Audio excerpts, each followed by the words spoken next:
Bismillahirrahmanirrahim. Assalamualaikum warahmatullahi wabarakatuh.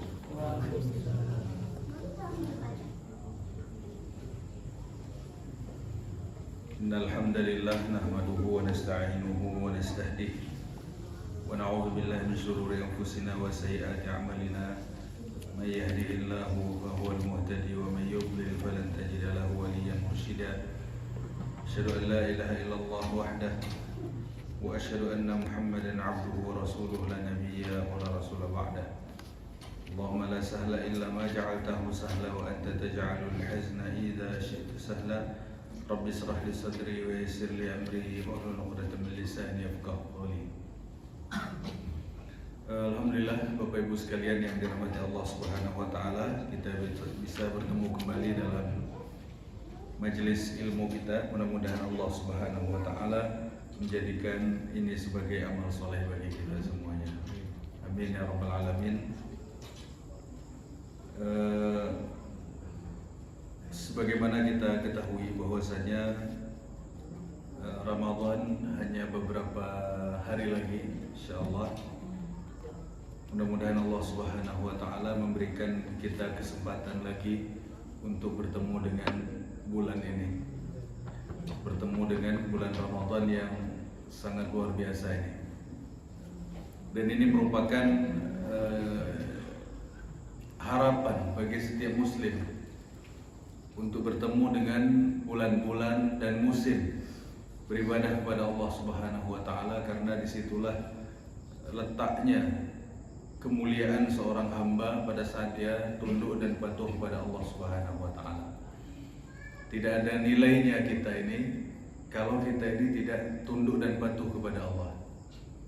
Artinya kita itu akan dianggap menjadi manusia istimewa, akan dianggap menjadi orang yang hebat pada saat kening kita ini tunduk dan patuh kepada Allah.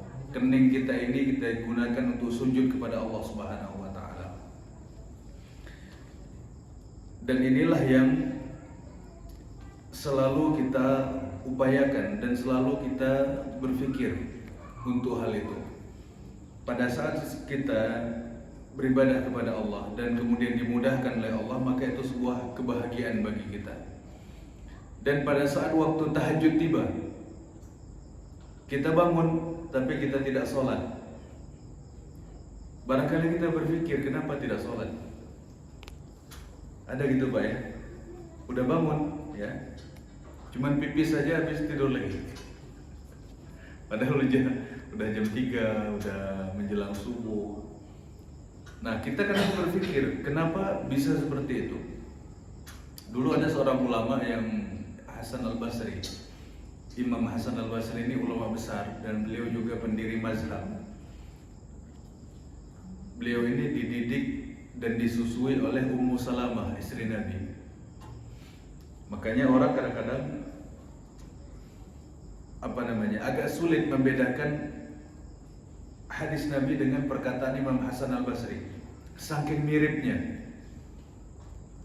Kadang-kadang perkataan Hasan al-Basri itu dibilang hadis, padahal bukan. Saking miripnya omongan beliau ini dengan sabda Nabi SAW. Tapi ulama hadis bagi mereka sangat mudah untuk membedakan itu. Nah, satu ketika beliau itu ditanya orang, wahai Imam, kenapa ya, katanya, saya dari malam hari, dari sore hari itu sudah niat tahajud. Zaman dulu air wudhu itu kan harus disiapkan dari sore hari, ditaruh dalam rumah atau ditaruh dalam yang namanya qirbah, tempat air yang dari kulit kambing itu ditaruh digantung. Nah, kata beliau, kata orang ini, saya sudah siapkan air wudhu saya untuk nanti malam. Saya sudah bangun, tapi tidak bisa sholat. Atau badan saya rasanya berat banget, atau malas banget. Lalu kata Imam Hasan al-Basri, qayyadatka dzunubuk, dosa-dosamu itu mengikat kakimu, sehingga engkau tidak bisa bangun untuk melaksanakan sholat malam. Jadi dosa-dosa dan kesalahan yang dibuat oleh manusia di siang hari, itulah yang mengikat kaki dia tidak bisa ibadah di malam hari. Maka itu yang kadang-kadang tuh menjadi bahan muhasabah kita, masalah pribadi, muhasabah pribadi kita. Apa yang menyebabkan orang itu mudah sekali melaksanakan satu ibadah, dan apa yang menyebabkan orang itu sangat sulit untuk melakukan satu ibadah. Jadi ini yang selalu ada dalam benak kita, sehari-hari itu kita pikirkan itu. Sudah bangun, air wudhu di dalam rumah, lampu terang, tempat bagus, rapi, tapi sulit mengerjakannya. Di mana kesalahannya? Dibilang ngantuk? Enggak juga, karena habis habis isya udah tidur. Ya kalau kata dokter kita tidur ini berapa? 8 jam? Katakanlah 8 jam. 8 jam sampai jam 2 udah cukup. Sampai jam 3 udah cukup. Tidur lagi, paksa tidur pun nggak bisa. Kalau baterai ini dicas sudah penuh, mau dicas lagi pun nggak akan masuk deh, karena udah full. Tapi nggak bisa tidur juga, nggak bisa sholat juga. Mungkin bangun tidur langsung buka HP, cek ini, cek itu, segala macam, lalai sampai subuh. Nah, ini yang kadang-kadang kita pikir apa masalah dalam jiwa kita ini, atau apa masalah dalam diri kita. Nah, Imam Hasan Al-Basri itu beliau mengatakan qayyadat kadzunubuk. Barangkali kata Imam Hasan Al-Basri, kesalahan-kesalahan dan khilaf kita di siang hari itu mengikat kaki kita sehingga kita tidak bisa bangun. Nah, pengikat-pengikat kita inilah yang kita harus upaya berlepas diri darinya. Dan pengikat-pengikat kaki yang membuat kita tertahan, yang membuat kita merasa enggan, yang membuat kita merasa malas untuk beribadah kepada Allah, itu hanyalah dosa kita. Makanya salah satu anjuran daripada ulama ketika kita mau masuk bulan Ramadan ini atau menjelang bulan Ramadan ini, hal yang sangat dianjurkan oleh para ulama adalah taubatan nasuha. Taubatan nasuha, minta ampun kepada Allah Subhanahu wa taala, bertaubat dengan sungguh-sungguh. Kenapa? Karena khawatirnya dosa yang barangkali kita lupa minta ampun, yang barangkali kita khilaf, yang barangkali kita lupa, yang barangkali kita sudah tak peduli dengan itu, sudah lama dan lain sebagainya, membuat kita lupa. Dan ternyata itu masih saja mengikat kaki kita, masih saja mengikat diri kita, masih saja menjadi beban kita. Nah, kata ulama, yang pertama kali dilakukan adalah bertaubat dulu, taubatan nasuha, bertaubat kepada Allah dengan taubat yang sungguh-sungguh. Kalau dalam agama kita ini, dalam Islam ini, orang taubat itu mulia. Ya, orang taubat itu mulia. Kadang-kadang orang yang bilang antum taubat, tersinggung dia. Ya, dikira taubat ini kayak nyuruh dia buat maksiat atau apa gitu. Padahal taubat itu mulia sekali. Bahkan hukumnya wajib. Bertaubat kepada Allah itu hukumnya wajib.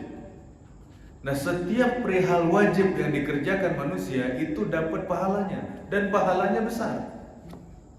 Bukan sunnah taubat itu, bukan sunnah muakkad, bukan. Hukumnya kata ulama wajib. Seperti sholat hukumnya wajib, seperti puasa hukumnya wajib, seperti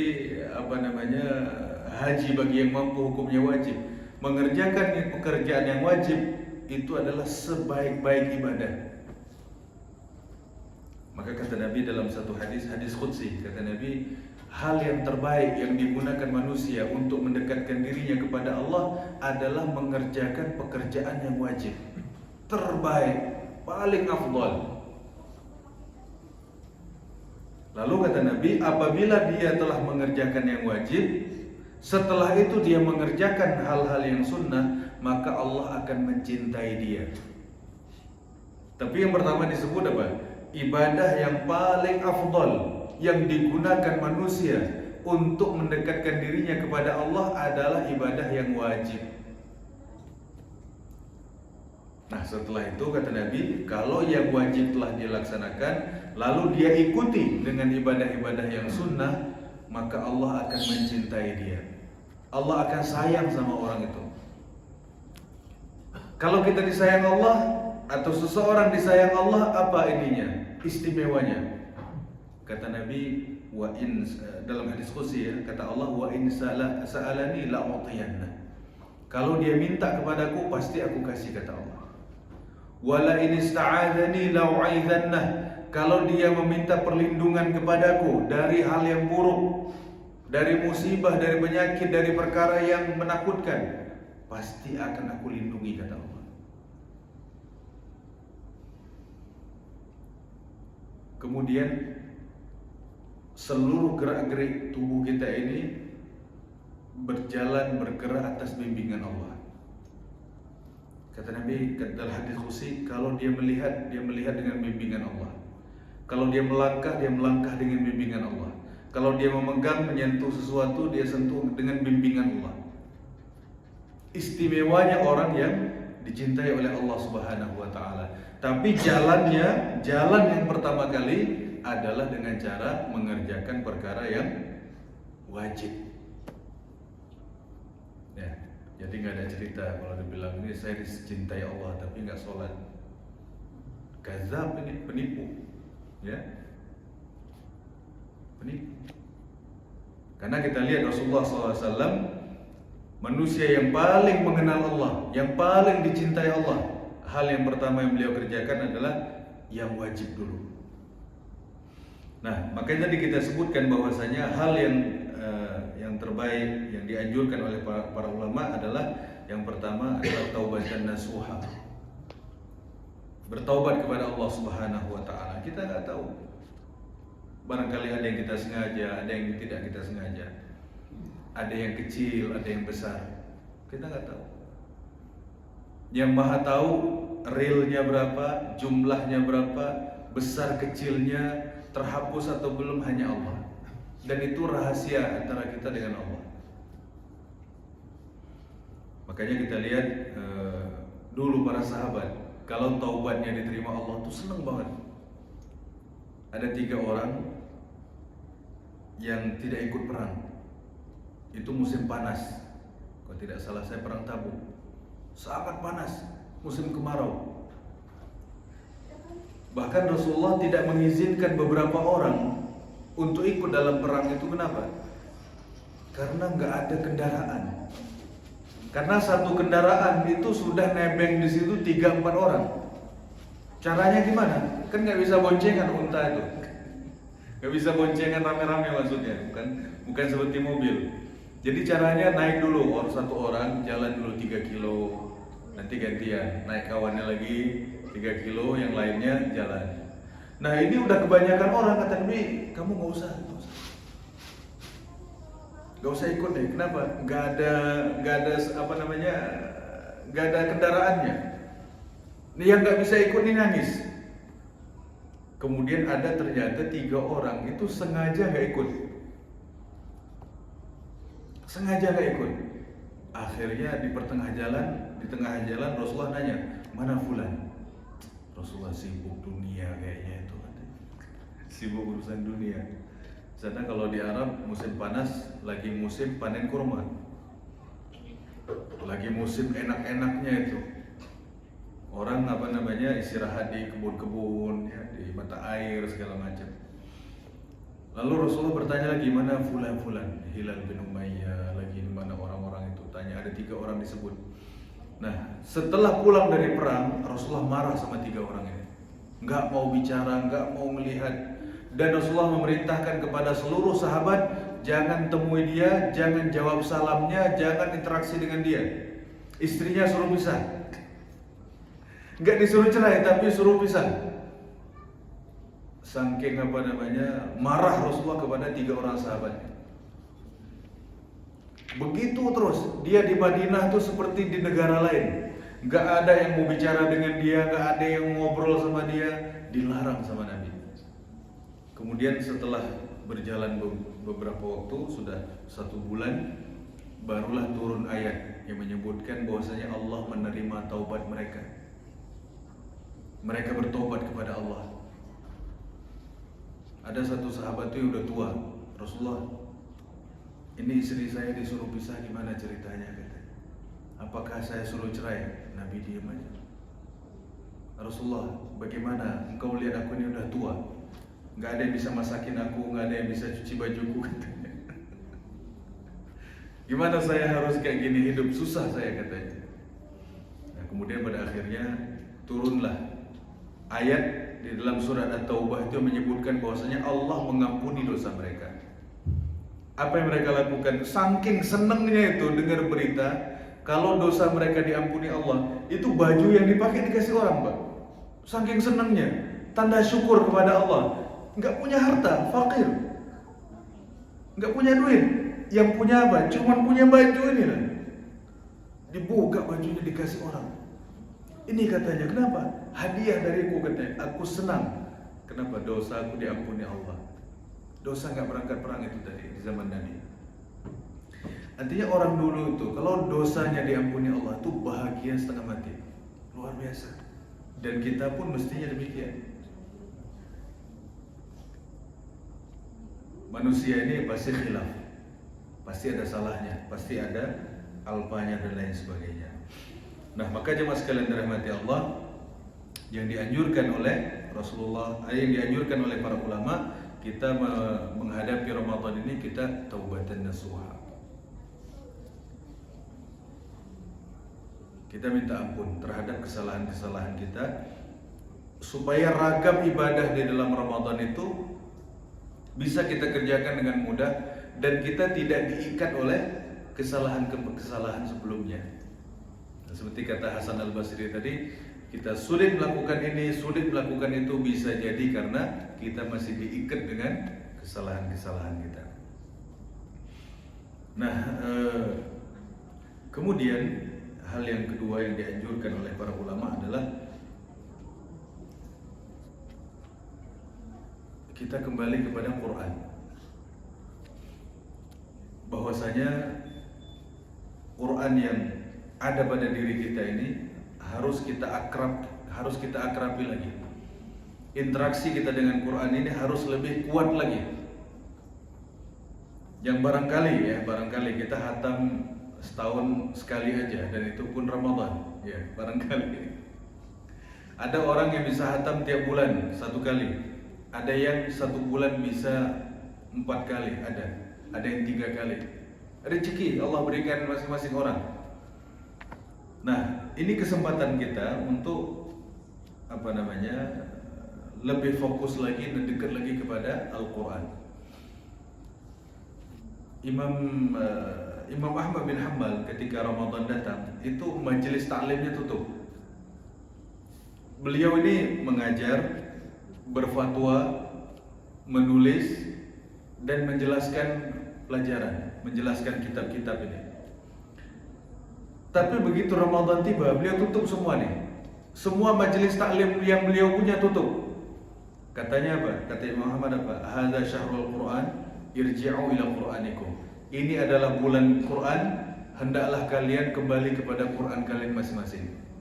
Hadza syahrul Quran. Ini bulan Quran, kembali kalian kepada Quran masing-masing. Yang ada di rak-rak buku rumah kita, yang ada di dalam kamar kita, yang barangkali yang ada di laci-laci rumah kita, kita ambil dia, kita baca. Karena itu akan menjadi saksi di hadapan Allah Subhanahu wa taala bahwasanya kita adalah ahlul Quran, orang-orang yang membaca Al-Quran.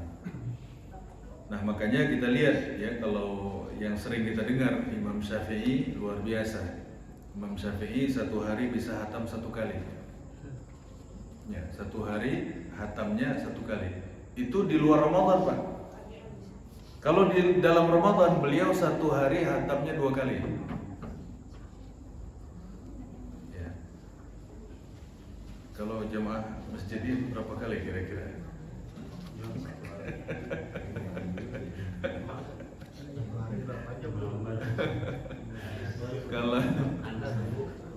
Kalau misalnya ya di pesantren tasmi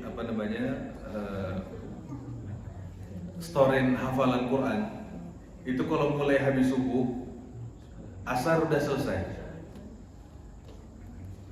30 juz sekali duduk anak-anak itu Santri-santri, bukan saya, santri. Sekali. Mulai dari habis subuh sampai asar 30 juz sekali duduk tanpa melihat.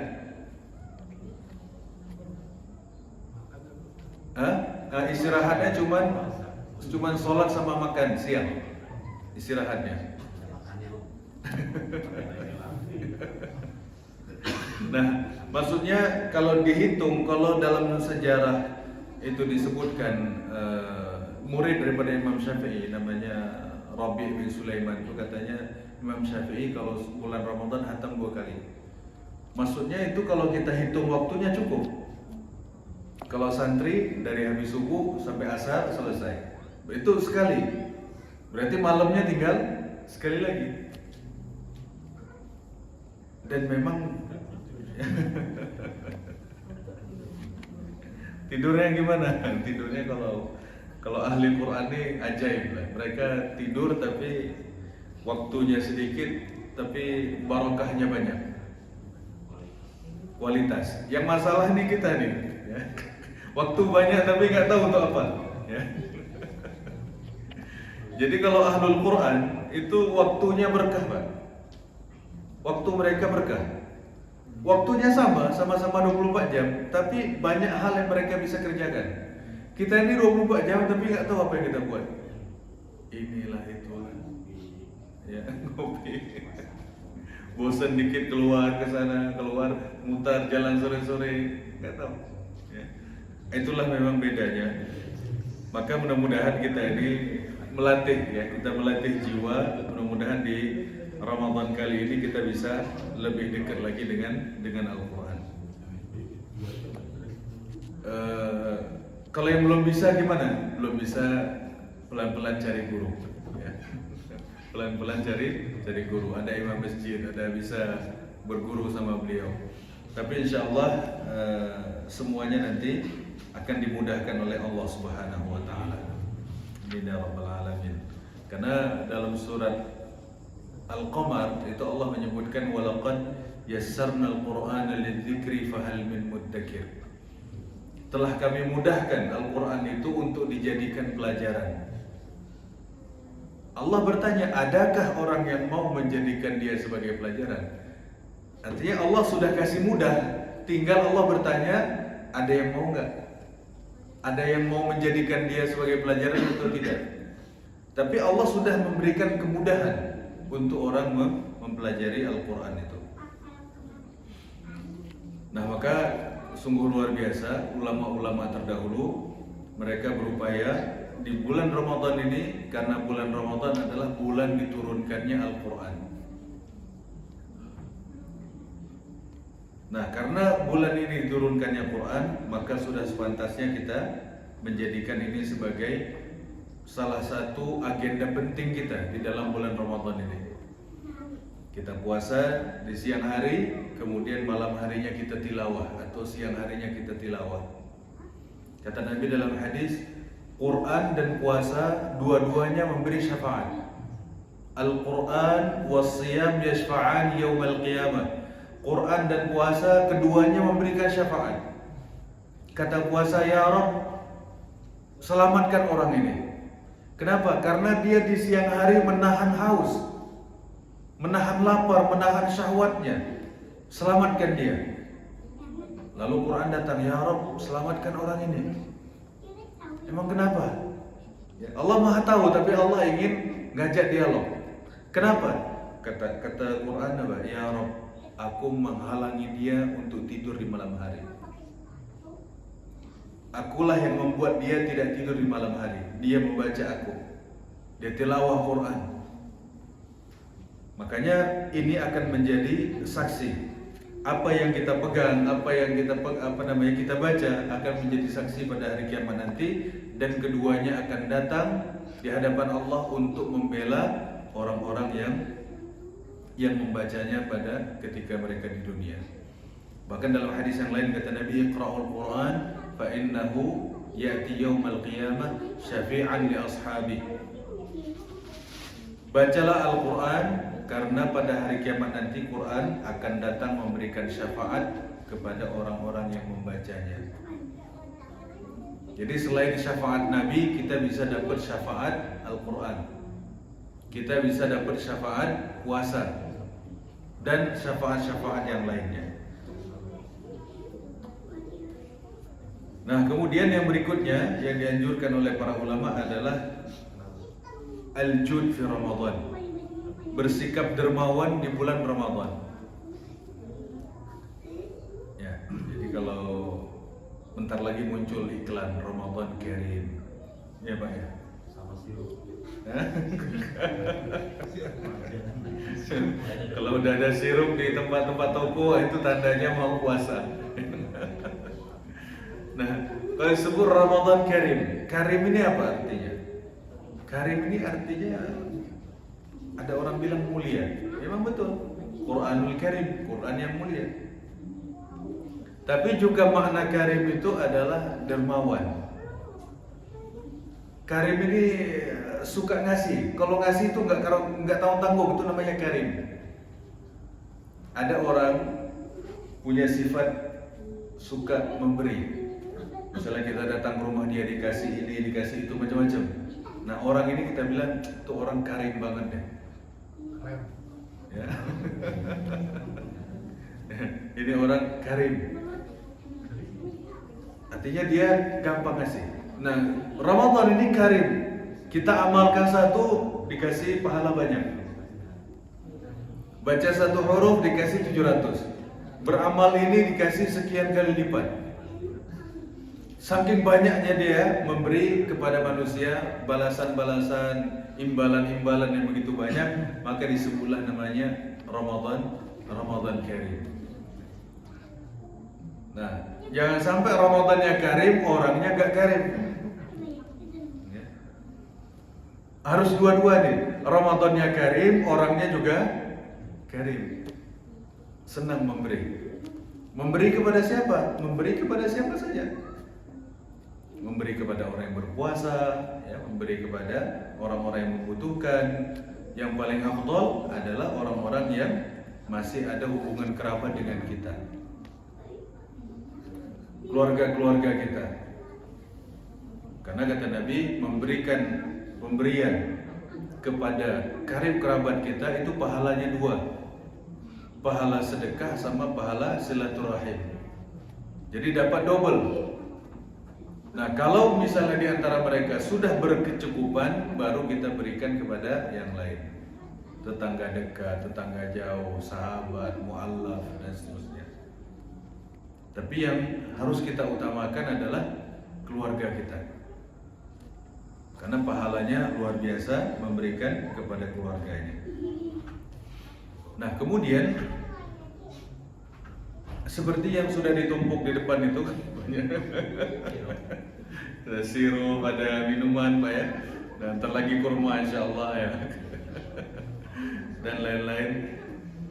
Itu kalau pada saat berbuka puasa dikonsumsi oleh orang, misalnya di hari pertama ada 50 orang yang menikmati itu, maka di hari pertama itu dia dapat pahala tambahan dari 50 orang.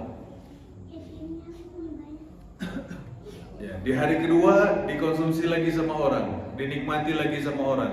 Ada 100 orang yang makan, ada 50 orang yang makan, ada 30 orang yang makan hidangan yang dia bawa. Maka di hari itu dia dapat pahala dari 50 orang atau sejumlah orang yang makan hidangan yang dia bawa. Kata Nabi dalam satu hadis, man fatara sha'iman falahu ajrus sha'im. Siapa yang memberikan makan kepada orang yang berpuasa, maka dia dapat pahala puasa orang itu, tanpa mengurangi pahala mereka sedikit pun. Kalau dia puasa dapat 100, kita yang ngasih pun dikasih 100. Ya, nggak berkurang pahala mereka. Nah, makanya kalau kita lihat di Masjidil Haram, di Masjid Nabawi, orang berebut, saling tarik. Enggak, makan punya aku aja katanya. Enggak punya aku aja katanya. Berebut. Kenapa? Mereka berebut cari pahala. Udah dihidangkan di sini, orangnya udah mau ke sini, ditarik ke tempat aku aja katanya. Kenapa harus begitu? Orang berebut pahala, pikirannya itu pahala aja. Seperti ketika haji, seperti bapak-bapak ketika haji datang truk, dibagikan makanan, minuman segala macam, halal katanya halal. Karena dia tahu bahwasanya ini orang haji memberikan pelayanan kepada mereka, mengurus mereka, itu pahalanya sangat besar. Dan keluarga Nabi itu salah satunya menjadi sangat terhormat, salah satunya karena melayani orang yang datang melaksanakan ibadah haji. Hashim itu orang yang menumbuk menumbuk gandum lalu dimasak lalu diberikan kepada orang yang datang ke Ka'bah zaman itu, yang melayani orang-orang yang datang melaksanakan haji. Nah, makanya kita lihat di bulan Ramadan pun ya, orang berduyun-duyun, berlomba-lomba untuk memberikan kebaikan. Kenapa? Karena bulan ini adalah bulan orang yang menunjukkan kedermawanan. Karim. Ya, kalau Ramadannya udah karim, tinggal kita ini karim apa enggak? Ya, kalau keren tadi udah. Ya. Tapi tinggal dicari apa? Karim. Jadi kalau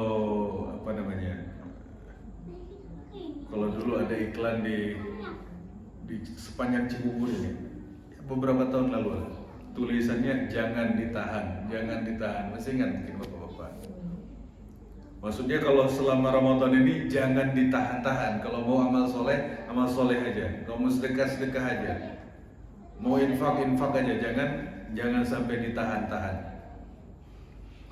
Karena kita nggak tahu kesempatan yang Allah berikan itu, kita nggak tahu.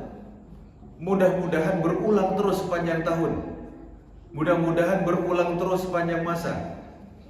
Tapi ada orang yang dikasih kesempatan, ada juga yang tidak dikasih kesempatan oleh Allah Subhanahu wa Ta'ala. Asbabnya macam-macam. Ya, di antara asbabnya mungkin sakit, mungkin ada keperluan lain yang lebih mendesak, mungkin juga wafat. Ya, kita nggak tahu. Rahasia dunia ini luar biasa. Makanya pada saat kita diberikan kesempatan oleh Allah Subhanahu wa Ta'ala, maka disitulah kita gunakan, kita manfaatkan apa yang dititipkan oleh Allah kepada kita untuk kita berbagi dengan umat ketika mereka melaksanakan puasa ini. Maka sungguh beruntung orang yang diberikan kesempatan oleh Allah Subhanahu wa Ta'ala, dia bertemu dengan Ramadan dan dia gunakan, manfaatkan apa yang dikaruniakan Allah kepada dia untuk mendapatkan hasil sebanyak-banyaknya, hasil pahala sebanyak-banyaknya. Tadi taubatnya udah, kemudian tilawah Qur'annya juga udah, ya kan dia. Habis itu dia sedekah juga. Yang tak boleh ketinggalan kata ulama adalah qiyamul lailnya, qiyam Ramadannya. Bahkan disebutkan dalam hadis itu, kalau seseorang sholat bersama imam sampai selesai, maka dicatatkan baginya pahala seakan-akan dia sholat semalam suntuk. Seakan-akan kita sholat dari maghrib ini sampai subuh hari. Tapi syaratnya sholat harus selesai sama imam. Nah, jangan baru setengah udah kabur, ya, baru setengah udah witirnya entah kemana larinya. Ya. Ikut sama imam sampai selesai, sampai habis. Jadi supaya mendapatkan pahala sholat semalam suntuk. Nah, kalau imamnya cepet banget ini gimana? Ya. Kadang ada imam tarawih itu cepet banget, nggak tahu apa yang dikejarnya. Ya. Ada yang berapa tuh? Sholat 23 7 menit. Masya Allah, itu berapa kilometer per jam? Kenceng banget larinya.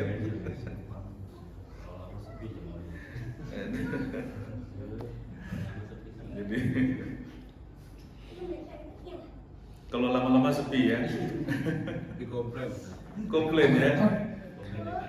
Nah, makanya dia ini harus tahu kalau dia makmum ya. Kata Nabi dalam hadis apa? Innama ju'ilal imamu liutamma bihi. Imam itu diangkat untuk diikuti. Ya.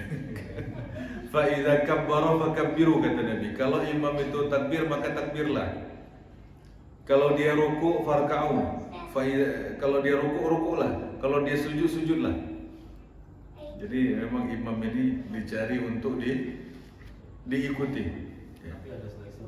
Ada seleksinya. Sebelum tarawih di briefing dulu, jangan lama-lama. Setengah mati ya. Allahu Akbar. Ini imam tapi kelasnya makmum ini. Kenapa? Karena sudah mendapat briefing dulu dari jamaah ya. Tapi ada satu yang unik, saya pengalaman waktu di Surabaya dulu. Ya mungkin tahun sekitar 2004 lah. Ada satu masjid di Surabaya itu, di dekat-dekat Ampel situ. Itu kalau sholat taraweh yang habis sholat isya, itu orangnya satu saf aja. Tapi masjidnya besar memang, satu saf itu isi 100 orang. Masjidnya besar. Tapi kalau yang jam 2 malam itu, ada lagi dia buat satu lagi jam 2 malam. Itu dari jam 2 malam, jam 1 malam, dari jam 1 malam sampai jam 4. 3 jam. 3 jam. Itu yang datang 1.500 orang. Masya Allah itu. Itu yang sakit, yang pakai tongkat, yang pakai kursi roda, itu yang datangnya yang 3 jam itu. Kayaknya yang cuman badai isya itu kayak musafir atau apa kali itu. Soalnya wilayah padat itu. Saya perhatiin aja, saya cukup heran, cukup pengalaman pertama saya.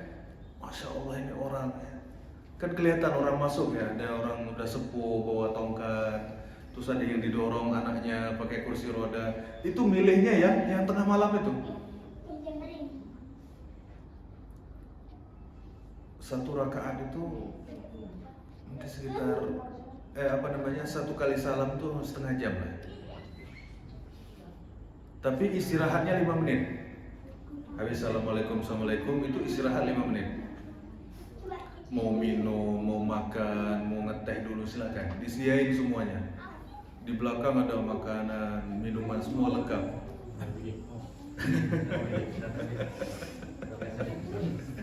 Tapi istirahatnya 5 menit. Malam doang. Malam.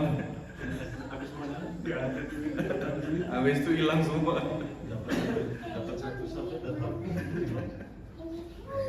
Tapi itulah, kadang-kadang memang orang menikmati. Orang-orang itu menikmati. Dan belum dengar ada yang request Ustaz jangan panjang-panjang. Jadi yang habis sholat isya itu yang standar, bacanya juz amma yang pendek-pendek, juz amma yang panjang enggak juga, juz amma yang pendek-pendek, ayat-ayat pilihan itu yang habis isya. Tapi yang tengah malam itu, Masya Allah itu, saya termasuk terheran-heran melihat itu. Tapi zaman sekarang udah banyak Pak, udah banyak yang mempraktekkan itu. Ada yang satu malam 3 juz, terus itu sampai selesai. Alhamdulillah. Jadi melaksanakan sholat tarawih atau qiyam Ramadan ini kalau tidak ada halangan, kata ulama, tidak ada halangan maka dianjurkan untuk dikerjakan. Walaupun Rasulullah tidak mewajibkan, bukan perkara wajib, akan tetapi kalau tidak ada halangan lebih baik kita kerjakan dengan sebagaimana mestinya. Soalnya fadilahnya kita seperti sholat semalam suntuk. Bahkan dalam hadis yang lain disebutkan man qama ramadhana imanan wa ihtisaban. Kalau dia melakukan qiyamul lail di bulan Ramadan, diampuni dosa-dosanya yang telah lalu. Jadi penghapus dosa ini banyak. Puasanya menghapus dosa, qiyamul lailnya juga menghapus dosa. Jadi Rasulullah kasih apa? Peluang-peluang menghapus dosa ini banyak. Mungkin ada yang udah berkerak, ada yang ada yang apa namanya sudah berkarat barangkali. Kita nggak ngerti ya, manusia ini berbagai macam ininya, kemampuannya masing-masing. Tapi kita dikasih peluang yang sangat banyak. Berpuasanya menghapus dosa, qiyamul lailnya juga menghapus dosa, kemudian bertaubatnya pun menghapus dosa, sholatnya juga, wudunya juga, semua fasilitas diberikan. Tinggal manusia ini mau mengambilnya atau tidak. Nah, makanya ulama-ulama terdahulu mereka betul-betul menggunakan bulan Ramadan ini dengan sebaik-baiknya. Dan tidak ada yang baru tentang Ramadan ini. Itu juga. Ya, standar aja. Cuman ini bagian daripada kata ulama fadzakir fa inna dzikra tanfa'ul mu'minin. Berikanlah peringatan, maksudnya diingatkan lagi karena peringatan itu bermanfaat bagi kaum muslimin. Nah, mudah-mudahan Allah Subhanahu wa taala memberikan kepada kita taufik, memberikan kepada kita kemudahan. Orang dulu berdoa 2 kali. Dari sebelum puasa dia udah berdoa supaya dipertemukan. 3 kali berdoanya. Sebelum puasa berdoa, ya Rabb, pertemukan kami dengan Ramadan. Allahumma ballighna Ramadan. Begitu ketemu, mereka berdoa lagi, ya Rabb, mudahkan kami untuk beramal di Ramadan. Ya, karena Ramadan ini luar biasa, orang banyak. Kadang semakin puasa semakin laris dagangannya, ya kan? Semakin semangat jualannya. Padahal udah 11 bulan jualan terus.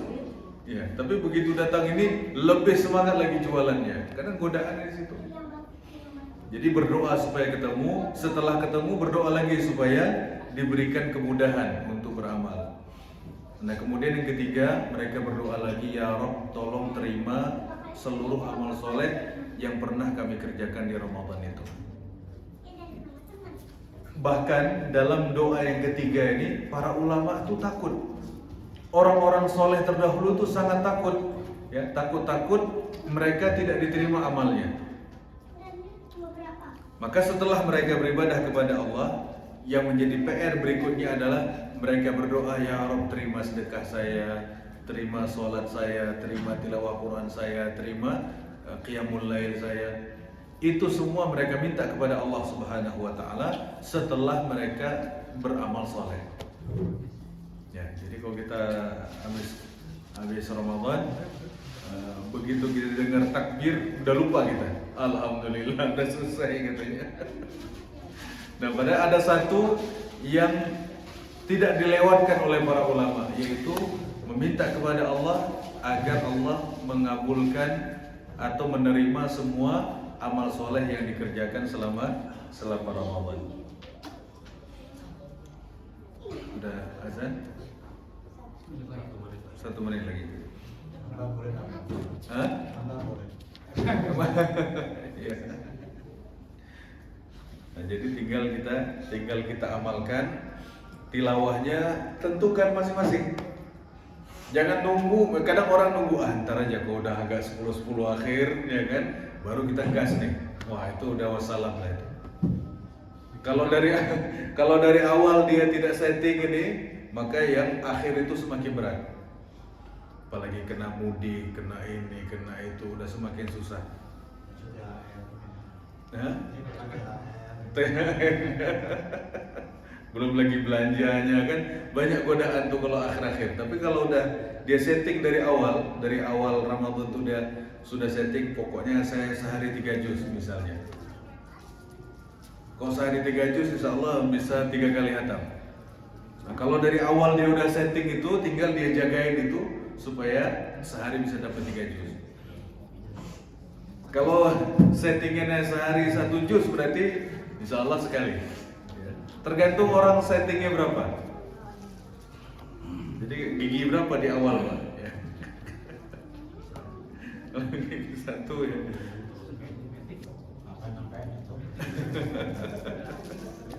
Jadi betul-betul harus disetting dari awal.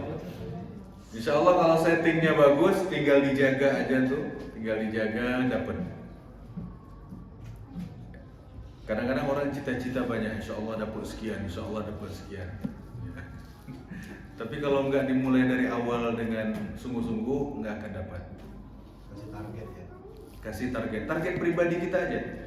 Saya rencana Bismillah sekian, 1 juz sekian, sekian juz per hari.